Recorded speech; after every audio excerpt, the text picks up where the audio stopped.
नमस्कार, मैं भाऊ तोरसेकर, मैं मराठी पत्रकार हूँ और मैं आज हिंदी में वीडियो बनाने की कोशिश कर रहा हूँ। मेरी हिंदी साफ़ सुथरी नहीं है। मैं आशा करता हूँ कि आप मुझे समझने की कोशिश करेंगे।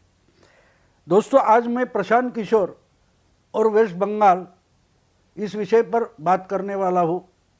आपको मालूम होगा कि बंगाल में लोकसभा चुनाव में बीजेपी ने 42 में से 18 सीटें जीती थी। तब से ममता की नींद खराब हुई है, क्योंकि उसके पहले 2014 में 42 में से 34 सीटें ममता के पास थी। उसमें से 12 कम हो गई और उनको 22 पर सिमटना पड़ा और बीजेपी 3 सीटों से लेकर 18 सीटों तक पहुंच गई। तो इसलिए ममता डरी हुई है। इसका और भी एक कारण है कि जो लोकसभा के चुनाव हुए थे उसकी मतगणना जिस ढंग से होती है, तो असेंबली वाइज विधानसभा मतदार संघ जो होता है तो उस पर आधारित उसकी मतगणना होती है।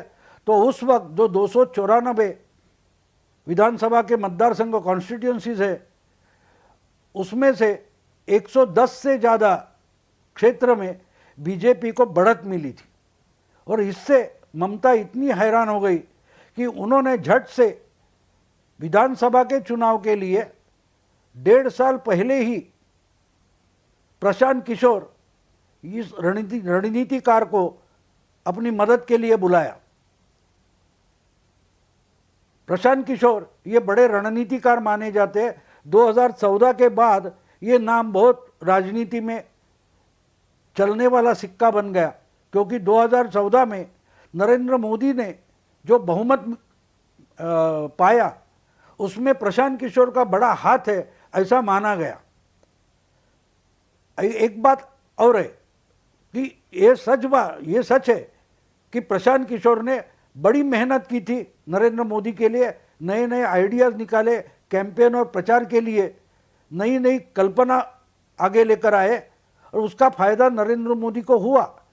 लेकिन एक बात नहीं भूलनी चाहिए कि नरेंद्र मोदी ये जीतने वाला ही घोड़ा था। अगर वही ताकत प्रशांत किशोर राहुल गांधी पर लगा देते तो कांग्रेस अपनी सत्ता भी बचा नहीं पाती। तो प्रशांत किशोर की जो ताकत है, उसके बाद उन्होंने नीतीश कुमार को मदद की थी और नीतीश कुमार जीते थे। लालू नीतीश कुमार कांग्रेस का जो महागठबंधन बना, उसके बाद अमरिंदर सिंह को मदद की थी, जगन रेड्डी को मदद की थी। तो जहाँ जहाँ प्रशांत किशोर ने रणनीति बनाई तो वहाँ जीते ऐसा माना जाता है।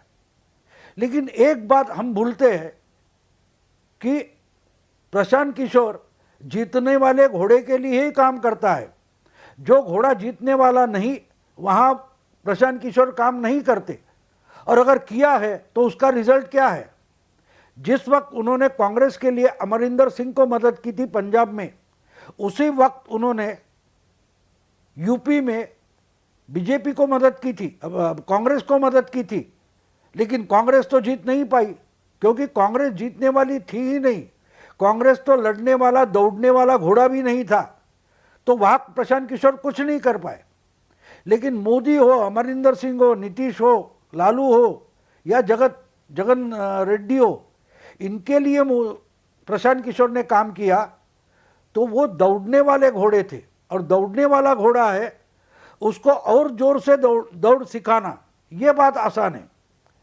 लेकिन जो घोड़ा खड़ा नहीं हो पाता या चलता भी नहीं, उसको तो दौड़ाना तो बहुत दूर की बात है।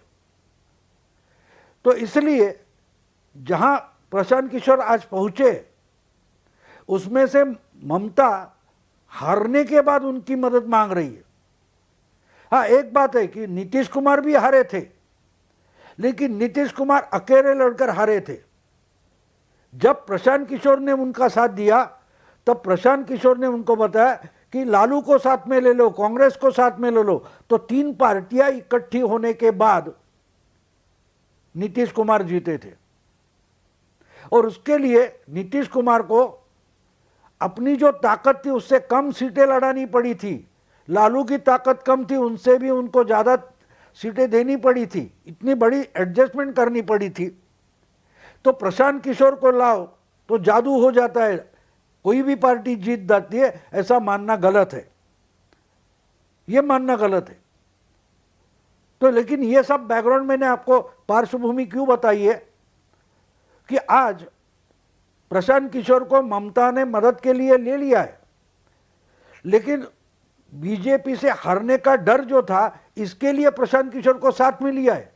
लेकिन बीजेपी तो बाद में हराएगी, उसके पहले ममता को प्रशांत किशोर ही हराने का कारण बन रहे, क्योंकि जो पिछले कुछ दिनों में, एक हफ्ते में बहुत सारे लोग ममता की साथ छोड़कर बीजेपी में चले गए, वो बीजेपी का आकर्षण है इसलिए नहीं गए, वो प्रशांत किशोर पर गुस्सा होकर निकल गए कि ये कौन होता है, हम तो 10, 15, 20 साल से पार्टी चला रहे और ये कौन टपक गया एक आदमी या उसकी कंपनी या उसके लड़के, ये हमको रणनीति सिखाएंगे।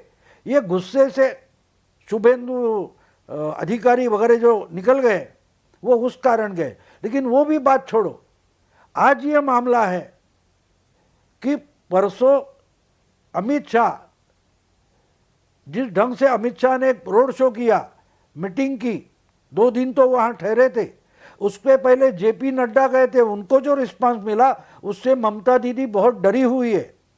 और शायद ममता दीदी ने प्रशांत किशोर का कान पकड़ा है कि ये तू क्या कर रहा है, जिससे मेरी ही पार्टी टूट रही है। जीतने की बात तो बाद में है, 4 महीने बाद है, लेकिन आज ही मेरी पार्टी टूट रही है, जिनको हराना है उसको ही मेरे पार्टी के सब जाके लोग मिल रहे हैं, ये क्या बात है। ऐसा शायद प्रशांत किशोर का कान ममता दीदी ने पकड़ा है, और इसीलिए शायद प्रशांत किशोर ने पहली बार जिसकी रणनीति बना रहा है उस रणनीति के बारे में ट्वीट किया है, ओपनली कोई स्टेटमेंट किया है।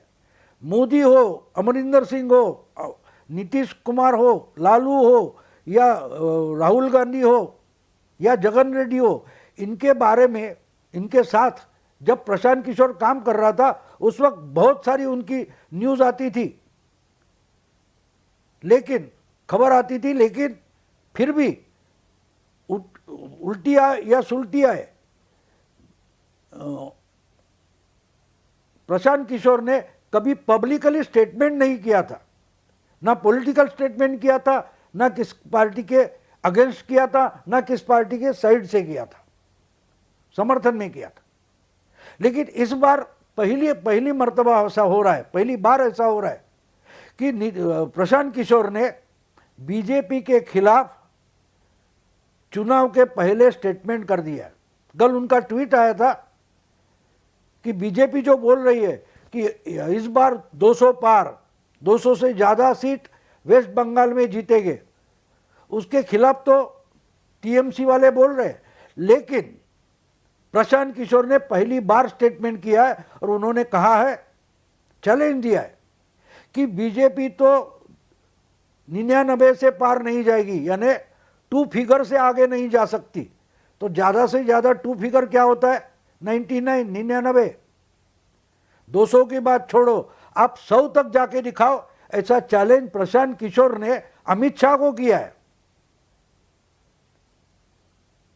तो ये पहला पॉलिटिकल स्टेटमेंट प्रशांत किशोर का आया है। इसका मतलब खुद प्रशांत किशोर डरा हुआ है, नहीं तो यूपी हो या अमरिंदर सिंह का पंजाब हो या मोदी का 2014 का मामला हो या जगन रेड्डी का 2019 का मामला हो, प्रशांत किशोर ने कभी पॉलिटिकल स्टेटमेंट खुलेआम नहीं किया था।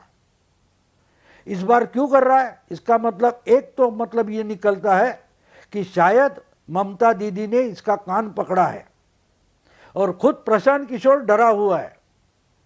अमित शाह का जो रिस्पांस है, अमित शाह को मिला हुआ, जेपी नड्डा पर हुआ हमला हो या बीजेपी का जो माहौल बन रहा है, उससे ममता दीदी कितनी डरी है बात अलग है, लेकिन खुद उनका रणनीतिकार प्रशांत किशोर भी डरा हुआ है और इसलिए उसने ये ब्रह्मांड दिखाया है, आवेश दिखाया है कि 99 पार करके दिखाओ, हो नहीं सकता। और उन्होंने चैलेंज दिया है कि अगर बीजेपी 100 के पार जाती है, 100 का आंकड़ा पकड़ती है, जाती है 100 तक, तो भी मैं इस स्पेस में नहीं रहूंगा। अभी इस स्पेस का मतलब क्या है? ट्विटर पर नहीं रहेंगे या पॉलिटिकल स्ट्रेटेजी में नहीं रहेंगे, ये तो खुलासा नहीं हो रहा। ये स्पेस कौन सा छोड़ने वाली है? बिहार छोड़ेंगे, दिल्ली छोड़ेंगे, या पॉलिटिकल स्ट्रेटेजी बनाने का उनका व्यवसाय है वो छोड़ देंगे, या ट्विटर छोड़ देंगे? वो उन्होंने नहीं बताया मैं ट्विटर छोड़ दूंगा, ऐसा नहीं लिखा है। ये स्पेस में छोड़ दूंगा ऐसा लिखा है। तो इसका मतलब ही गोलमाल है, गोलमाल है। लेकिन उससे ये आशय निकलता है कि खुद प्रशांत किशोर डरे हुए, लेकिन उनका दावा भी हम मान लेते हैं, उनका दावा भी हम मान लेते हैं कि बीजेपी 100 का आंकड़ा पार नहीं करेगी। इसका मतलब ज़्यादा से ज़्यादा बीजेपी 99 तक जा सकती है, ये प्रशांत किशोर बोल रहे हैं। इसका मतलब यही है कि तृणमूल के लिए जो काम प्रशांत किशोर कर रहे हैं, वो काम जो चल रहा है उसमें सर्वे भी आता है। वो जो सर्वे कर रहे हैं उसमें उनको दिखाई दे रहा है कि बीजेपी ये बड़ा चैलेंज है। उनके पास खुद के आंकड़े हैं, शायद वो बीजेपी को उनके भी आंकड़े हो गए तो 70 से 100 तक दिखाते होंगे, मैं नहीं मान, गलत नहीं मानता उनको। लेकिन 99 भी आंकड़ा छोटा नहीं है, क्योंकि आज की जब लास्ट टाइम 2016 में वेस्ट बंगाल के असेंबली का विधानसभा का चुनाव हुआ तो बीजेपी को सिर्फ 3 सीटें मिली थी, और 99 का मतलब ये होता है कि 33%, 100%, 33 पट उसका ज़्यादा गुना बीजेपी आने वाली है। इसका मतलब बीजेपी ही दीदी के सामने सबसे बड़ा चैलेंज है। ये आज बता रहे प्रशांत किशोर, अभी चुनाव की घोषणा नहीं हुई है, प्रोग्राम जाहिर नहीं हुआ है। बीजेपी ने नड्डा और अमित शाह 2 ही उनके दौरे हुए हैं, अभी तो बहुत सारे दौरे होने हैं, बहुत सारा कुछ होने वाला है। उसके पहले ही प्रशांत किशोर बीजेपी को 99 सीटें दे रहे हैं। तो ये आगे बढ़कर 130, 140 अगर हो जाता है तो प्रशांत किशोर बोल रहे हैं शायद दीदी मेजॉरिटी तक भी नहीं पहुंचेगी, ये प्रशांत किशोर बोल रहे हैं। तो इसका सीधा साधा मतलब ये है, प्रशांत किशोर मान रहे हैं कि ममता दीदी अगला विधानसभा चुनाव हार रही है, वो उनका बहुमत गंवा रही है, ये प्रशांत किशोर का कहना है। इतना ही उनके ट्वीट का अर्थ निकलता है। वो समझाने के लिए मैंने हिंदी वीडियो बनाया है, शायद आपको पसंद आए तो शेयर करो, लाइक करो, अपने दोस्तों को फॉरवर्ड करो। प्रतिपक्ष अलग ढंग से राजनीति आपको समझाने की कोशिश करता है, उसे शेयर करो। नमस्कार।